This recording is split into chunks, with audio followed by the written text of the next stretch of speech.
Hi, this is Paula Glory, and this show is called Farther Down the Rabbit Hole because we like to go into topics more deeply. Today I'm joined by 3 authors of books on a topic that desperately needs to be gone into more deeply, and that is the topic of the Sex Offender Registry. What is the Sex Offender Registry, and what can we learn by putting our attention on a topic that mainstream is really not looking at? So I'd like to first start off with Kenneth Kish's book, Despised Things, because Kenneth Kish was one of my viewers on YouTube many years ago, and when a lot of misinformation was going out about me, Kenneth was able to see through a lot of the misinformation and get to the truth, when even my friends were saying, Paula, if I read that on the internet, I would believe it. And then we have Lynn so this is Kenneth Kish here. Thank you. And next to Kenneth is Lynn Gilmore, and she's written a book called Consensual Consequences. And this is a true story of life with a registered sex offender. And on my far left is Derek Logan, and his book is only available online. That's Logue, actually. Logue? The name of my book is Once Fallen, and yes, it's only available online at the moment. Once Fallen, great. So Kenneth, talk about your vision of what you thought could be accomplished with public access television. Well, first of all, the book is really designed not around crimes of the flesh, but crimes of the heart. And I was inspired to write it to help bring an awareness to the audience or to the reader that those who are on the registry are not as perceived by mainstream society as child molesting pedophiles in long trench coats, hiding in the shadows behind schools, waiting to pounce on children. Right, with shifty little eyes. Yes, and that's not what's going on, and that there are many different ways that you can fall on this registry. That, and it doesn't matter how you fall on the registry, we're all perceived in the same way, in the same light. And the intention of the book is to help bring an awareness that is not the case, and that in fact, that morality is not displayed through our laws. Our laws do not dictate what is moral and what is not moral, and that is another thing that the book, I hope, is to accomplish. You had a quote that you wanted to start out with, which I thought was a good idea, though. This is from Encyclopedia Britannica. This is an article from the Encyclopedia Britannica, written by Paul Henry Gebhard, and they did a Kinsey study, and I'm only going to read one sentence, but it says, sexuality, like any other vital aspect of human life, must be dealt with on an individual level with a combination of rationality, sensitivity, and tolerance if society is to avoid personal and social persecution and problems arising from ignorance and misconception. I like the second sentence, though. Why don't you go on with that? The second sentence, laws relating to sexual conduct and morality are generally far more extensive in the United States than Western Europe and in most other areas in the world. I have a particular affection for that second sentence because we work a lot with law, and my husband is going to be doing a show with you later on talking about the legal aspects, because I think when you start to discover what rights are, you're going to really cry when you see how you've been treated in the courts, more than you already have gone through. Lynn, what inspired you? I mean, I think when I read this book, you wanted to roll up your sleeves and set the record straight for your husband? Yeah. You know, prior to 2007, my husband was not classified. He was a registered sex offender without a status level. In the state of Arkansas, there are 4 levels. And so he was by default a level 1 offender. And I was like, we were both like, okay, that's fine. He did the crime. He paid his debt to society. This is okay. We're okay with this. Well, when they reassessed him and they raised his level, when nothing had happened in the 11 years since the original crime, I was like, what?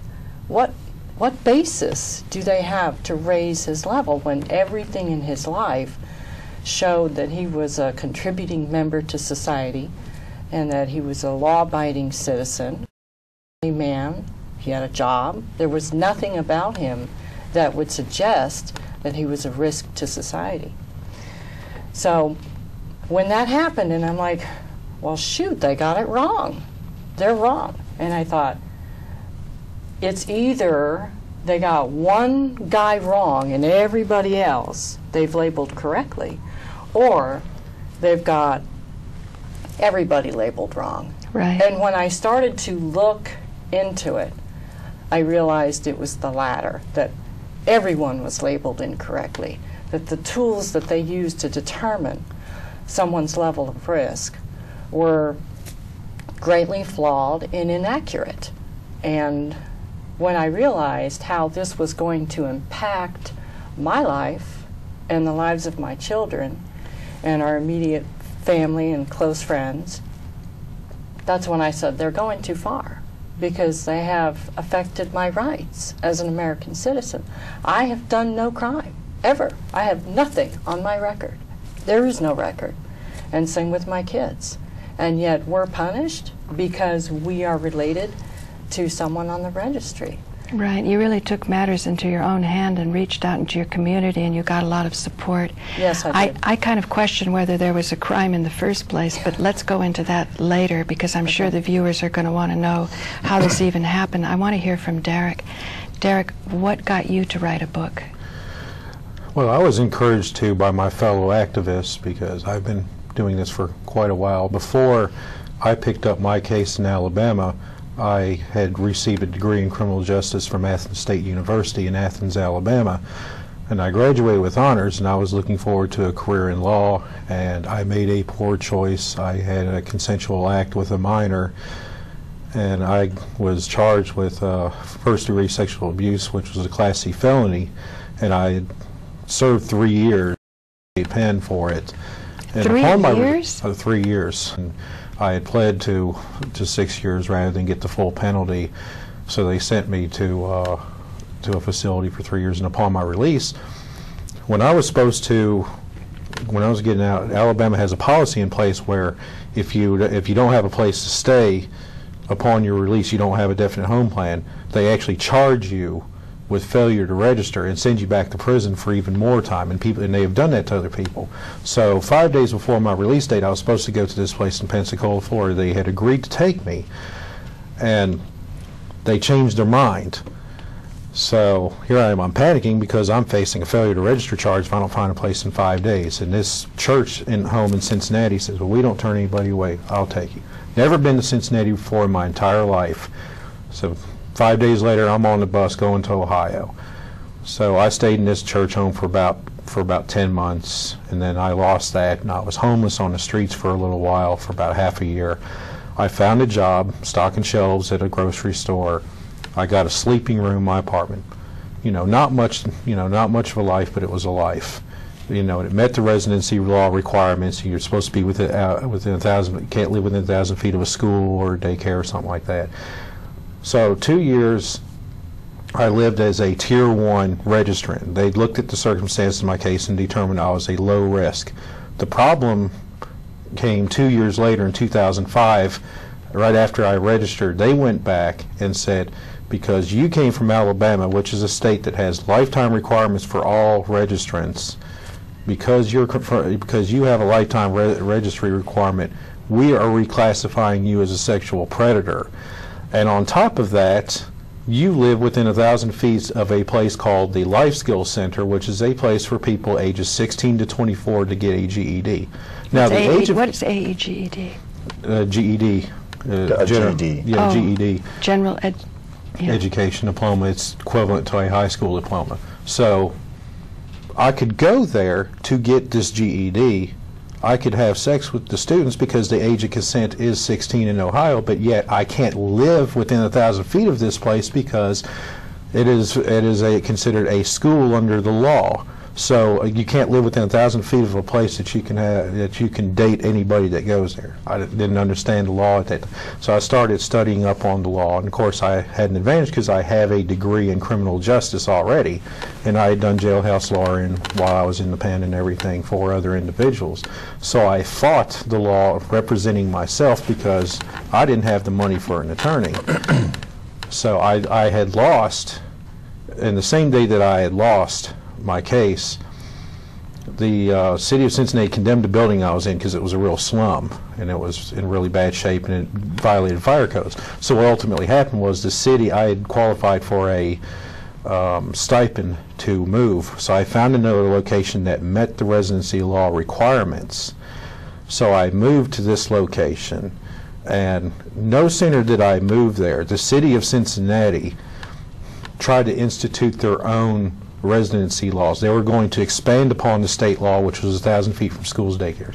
They were going to add parks, recreation centers, boys clubs, all this stuff.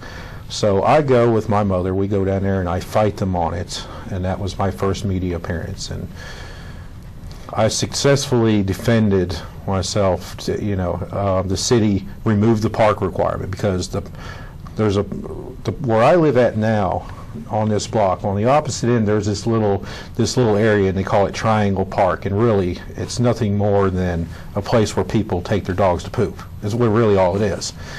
But it's a city park because it's run by the city of Cincinnati. So they was going to force me to move because of this stupid little park. So they took it out, and then they also put a grandfather clause, which would allow me to continue staying where I'm at.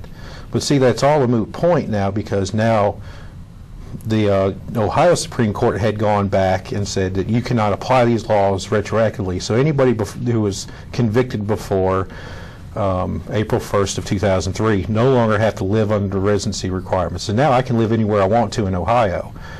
But at the time, I was in fear of losing my second place to live, because if Cincinnati had passed that law, I would have fallen under it, and I would have either been forced to move or I would have had to lie to them to survive, because I had written or contacted over the phone, through mail and everything, trying to find a new place to stay when my old place was no longer in existence. And they really put the pressure on. 200 out of 200 people, I only found 3 that met the requirements. So that's when I got inspired to write my book, because I wanted to make people understand how difficult it was.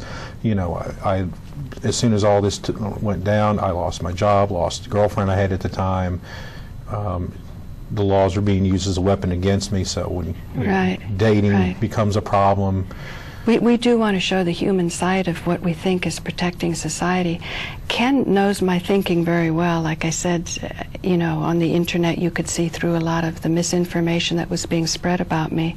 And the other night at dinner, when it came up that I fell in love with Joe as he was arguing in front of the judge, Ken, you're the first person that's ever said, I can see how Paula would do that. I mean, you know my mind well. Absolutely. How do you think, because I can already see a million directions we could go in, why don't we launch into this with the comment that I made that you wanted me to change on the internet, on the review of your book?